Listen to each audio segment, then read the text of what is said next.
I just had to let you know you're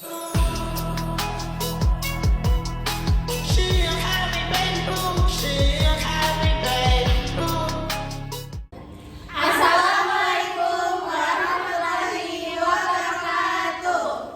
Baik, dalam video kali ini kami akan menjelaskan terkait dengan integrasi STEM dalam pembelajaran dan pendekatan-pendekatan STEM dalam pembelajaran dan contohnya. Untuk pokok pembahasan pertama akan dijelaskan oleh rekan saya. Baik, terima kasih. Jadi di sini saya akan menjelaskan tentang konsep integrasi STEM dalam pembelajaran. STEM merupakan pendekatan pembelajaran yang mengintegrasikan 5 disiplin ilmu, yaitu sains, teknologi, teknik, seni, dan matematika secara holistik dan interaktif. Pendekatan ini tidak hanya menekankan pada penguasaan konsep secara teoritis, tetapi juga pada kreativitas, inovasi, dan pemecahan masalah nyata. Yang pertama, sains berfungsi sebagai dasar untuk memahami fenomena alam melalui proses observasi, eksperimen, dan analisis data. Yang kedua, ada teknologi. Teknologi tidak hanya berkaitan dengan penggunaan perangkat digital, tetapi juga bagaimana teknologi dimanfaatkan untuk menyelesaikan masalah dan meningkatkan efisiensi. Yang ketiga, ada rekayasa. Rekayasa tekanan proses desain, perancangan, pengujian, dan penyempurnaan solusi terhadap masalah kompleks. Yang keempat, ada seni. Seni ikut mengembangkan kreativitas, estetika, dan kemampuan mengekspresikan ide secara inovatif. Yang kelima, matematika menjadi alat penting dalam perhitungan, analisis, dan pemodelan untuk mendukung bidang lainnya. Integrasi kelima elemen ini membuat pembelajaran menjadi lebih kontekstual dan bermakna. STEM juga menekankan pembelajaran berpusat pada siswa serta berbasis proyek sehingga siswa aktif mengeksplorasi, berdiskusi, dan menghasilkan solusi kreatif. Baik, untuk pokok pembelajaran selanjutnya yaitu karakteristik pembelajaran STEM. Jadi pembelajaran STEM ini memiliki ciri-ciri yang membedakannya dari pembelajaran konvensional, yaitu yang pertama ada mengutamakan proses daripada produk akhir. Nah, di sini tuh siswa diberi kesempatan untuk mengalami, mencoba, dan bereksperimen. Nah, guru lebih fokus pada proses berpikir dan eksplorasi siswa. Kemudian untuk yang kedua itu ada membaca kecakapan inquiry. Nah, pada bagian ini siswa dilatih untuk bertanya, mengamati, dan mengkomunikasikan. Nah, selanjutnya dalam hal ini juga mendorong rasa ingin tahu dan berpikir kritis. Untuk selanjutnya itu yang ketiga ada menggunakan material terbuka atau open material. Nah, pada bagian ini tuh bahan yang digunakan bukan sekedar alat jadi, tetapi dapat dimanipulasi dan dikreasikan sesuai dengan ide siswa. Kemudian yang keempat itu ada mendorong kreasi dan kreativitas. Nah, pada bagian ini siswa tidak hanya menerima informasi, tetapi menciptakan sesuatu berdasarkan pemahaman mereka. Nah, yang kelima itu ada menekankan kolaborasi dan komunikasi. Nah, di bagian menekankan kolaborasi dan komunikasi ini, siswa bekerja dalam kelompok kecil untuk berdiskusi, berbagi ide, dan menyelesaikan masalah bersama. Kemudian yang keenam itu ada terintegrasi antar bidang STEM, sains, teknologi, rekayasa, seni, dan matematika dipadukan dalam satu aktivitas pembelajaran.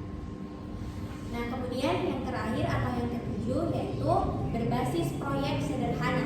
Nah, di sini tuh pembelajaran melibatkan aktivitas proyek yang menstimulasi siswa untuk menemukan atau menciptakan sesuatu secara mandiri dan kreatif. Nah, jadi karakteristik dalam STEM ini membantu mengembangkan keterampilan abad 21 dan kemampuan berpikir tingkat tinggi atau HOTS. Selanjutnya untuk pembahasan selanjutnya akan dijelaskan oleh rekan saya. Oke, baik. Jadi untuk pembahasan selanjutnya itu adalah peran guru dalam mengarahkan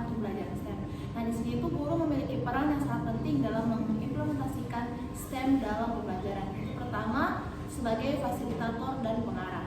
Di sini guru itu harus membimbing siswa dalam pembelajaran berbasis proyek, dari mana guru itu harus membantu mereka menemukan solusi dan mampu mengarahkan diskusi tanpa adanya mendominasi dalam proses pembelajaran. Untuk selanjutnya kedua ada guru sebagai pengembang dan penyesuai kurikulum dalam proses pembelajaran. Di sini guru itu perlu mengintegrasikan berbagai disiplin ilmu dalam satu kegiatan pembelajaran agar pembelajaran itu lebih relevan dalam konteks kehidupan nyata dari siswa itu sendiri. Nah, untuk selanjutnya itu ada ketiga, ada guru sebagai motivator dan pemberi dukungan.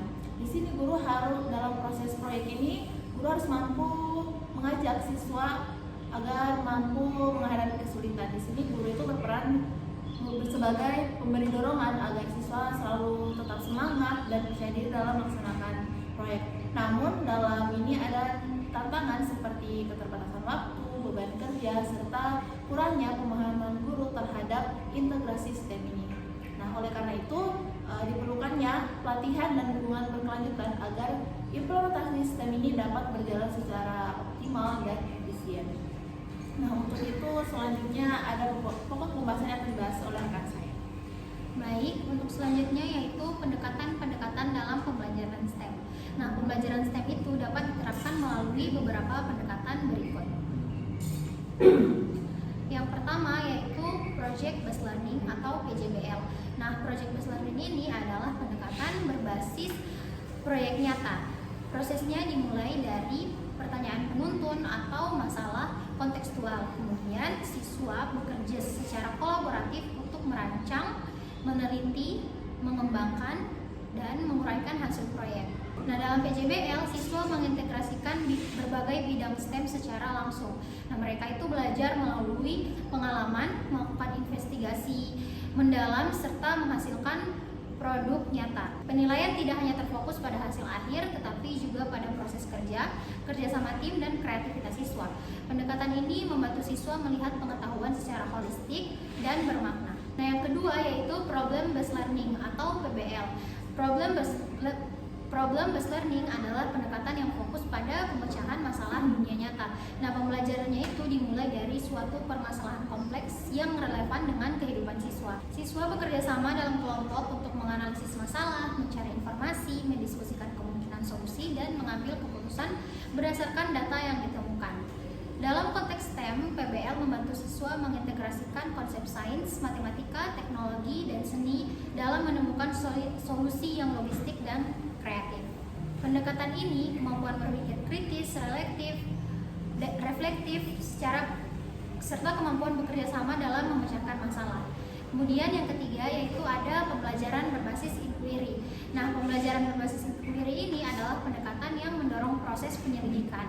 Nah, siswa itu didorong untuk mengajukan pertanyaan, melakukan observasi, mengumpulkan data, melakukan eksperimen, dan menarik kesimpulan sendiri. Pendekatan ini menjadikan siswa lebih aktif dan mandiri dalam membangun pengetahuan.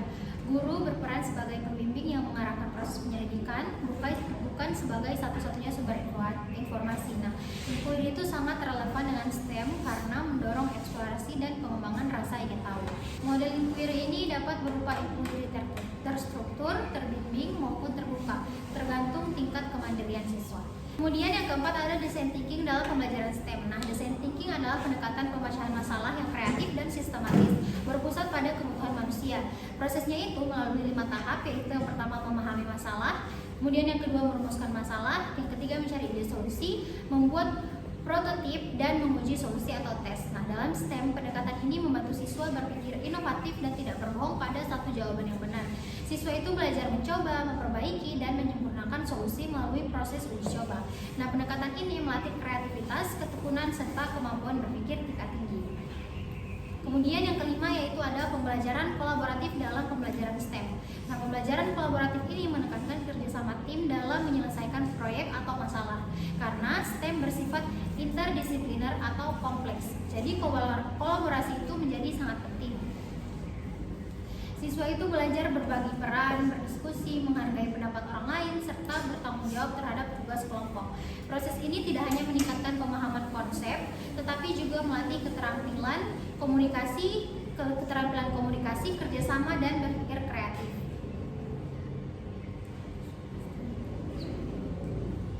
Baik, untuk pokok pembahasan selanjutnya yaitu contoh penerapan pendekatan STEM dalam pembelajaran akan dibahas oleh Dewi Dasta. Baik, terima kasih. Kemudian saya akan membahas tentang contoh penerapan pendekatan STEM dalam pembelajaran. Nah, beberapa contoh penerapan STEM dalam pembelajaran antara lain yang pertama membuat jembatan dari stik es krim atau PJBL. Nah, mengintegrasikan konsep gaya, sains, perhitungan ukuran, matematik, desain struktur, penggunaan alat, dan estetika. Kemudian yang kedua mengatasi sampah plastik di sekolah atau PBL. Jadi siswa menganalisis masalah sampah, menghitung jumlahnya, lalu merancang solusi kreatif, serta tempat sampah terpilah atau kampanye lingkungan. Kemudian yang ketiga itu ada eksperimen penguapan udara atau inquiry learning. Jadi siswa melakukan percobaan untuk memahami perubahan wujud benda melalui pengamatan langsung. Kemudian yang keempat, membuat alat penyaring udara sederhana. Jadi siswa merancang, membuat, dan menguji alat penyaring udara dari bahan bekas sebagai solusi masalah air keruh. Jadi contoh-contoh ini menunjukkan bahwa STEM menjelaskan teori dengan praktik nyata sehingga pembelajaran menjadi lebih bermakna. Itu saja dari saya kembalikan kepada moderator. Baik, sekian penjelasan materi terkait dengan